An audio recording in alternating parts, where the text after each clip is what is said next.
Hello, what's up? Good morning. Ayan, si Liverboy. Dito ngayon sa area ng barangay, ano ganito? Barangay Alibayog.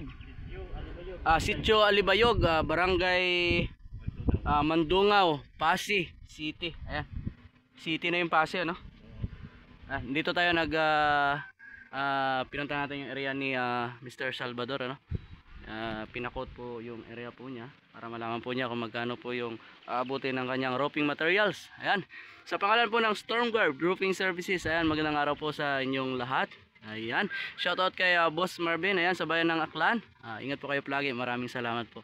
At sa mga katropa pips namin at mga kababayan po namin, maging sa ibang bayan man po kayo, handa po kami mag-servisyo, ano, para po sa inyo sa pangalan po ng Stormguard Roofing Services. Ayan, libre lang po ang quotation mga katropa pips at sa mga kababayan po namin. Ingat po kayo palagi, mag-PM lang po kayo, naka-attach naman po sa wall po namin ang aming contact number. Ayan, syempre i-assist po namin kayo hanggat sa makakaya po namin, ano, mga kaibigan. Ingat po kayo palagi, bye bye po.